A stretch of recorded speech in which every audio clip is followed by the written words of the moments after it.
Study Talks, and let's get started with today's video. So let's go over to the specification part. I have the specification downloaded in my laptop, so I'm going to turn this on. Let's open the specification. There. Yes, this is the specification for IGCSE Physics 921. So as you can see here, let me go down and get to the part where we need it. I'll give the link down below for the specification for IGCSE Edexcel students, so you can tap on that link and download it. Here we are, the qualification at a glance. This is for paper 1. This is for paper 1. We can see physics paper 1 and paper 2. So these are the exam codes. You don't need it for the exam, but I think you guys should know it. It helps you to identify your paper. And then we've got it's 2 hours. Paper 1 is 2 hours. It's assessed on November and June. And it's 110 marks. Then we've got the content summary. These are all the topics which will be tested in the paper 1 exam. So you should know all of the contents from these topics. And it makes it easier for revision. So I made a note of all these topics when I had to revise for only paper 1, as there are different topics for both.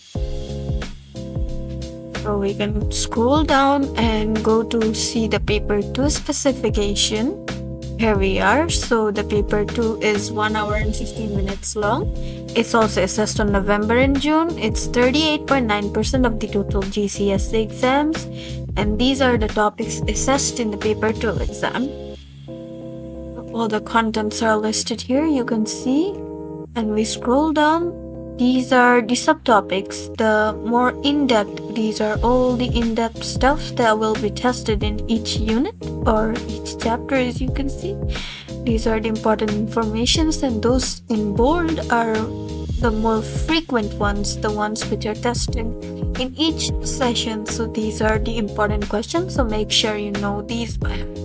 So everything that is up there, it's summarized over here. Then we're going to go a bit down, and this, guys, this is very important. This is the assessment objective and weightings for each of the papers. So this is assessment objective 1, 2 and 3. So there are 3 assessment objectives for IGCSE Physics. You need to know all of this to make sure you are doing good in your exams or even mocks. So the first one is knowledge and understanding of physics. You can see is 38.42% of your whole total IGCSE exams. Assessment objective 2 is application of knowledge and understanding, analysis and evaluation of physics is also 38 to 42%.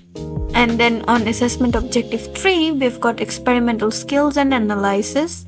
These are the 6-mark questions, are the experimental ones. It's 19 to 21%. So make sure you know which assessment objective weighs more in which paper. So for paper 1 and paper 2, the total information is given here. I would suggest you study everything equally, because equally each of these questions matter. It depends on the session, of course, but I think experimental skills are very important, because in each session there are different types of experimental questions. So you should practice more and more experimental questions so that you can do the unknown or unseen ones better. And then we're going to scroll down. These are just random things. You can read through them if you want. I've read through them as well. Overview of specification is very important, guys. So just make sure you don't skip the specification. This is the mathematical skills part. So here they have listed all the mathematical skills you need to pass IGCSE Physics. So you make sure you go through this and make a list of all the things you don't know yet, so that you can practice this, or you're not very good at, so you can practice them and be good at it. And then we've got the command word taxonomy. So this is very important. These are the command words for each of the questions. So these command words, what do they do and what do they mean, is very important for you to understand questions and give the answers according to the examiner wishes. And these are the list of most common and suggested practical investigations.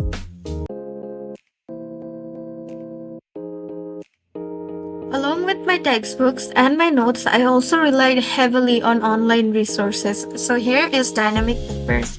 Dynamic Papers has all the past papers you need to pass your exams. They've got all the past papers from all the years of specification till the recent years, and they've got the mark schemes and examiner report.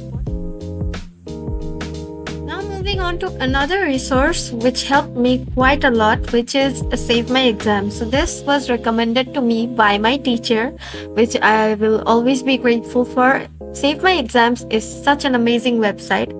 P.S. This is not sponsored. It's an amazing website because they've got flashcards, they've got all the revision notes, they've got all the past papers, just like Dynamic Papers, but here the notes are more specified and organized. So these help me revise a lot for all the physics exams and everything we've got in the specification. Now comes the magic part. Practicing past papers. Practicing past papers and doing the maths is very important for IGCSEs and for any exam. Plus, you should make sure to make a to-do list for all the subjects and all the topics so you can do everything in an efficient way. Studying can be exhausting sometimes, so I made sure to read my favorite book or indulge in some painting for motivation. Lastly, having a daily schedule and making flashcards and studying them every other day is very important to retain information. I think that's all for today's video. Thank you so much for watching. Please subscribe for more.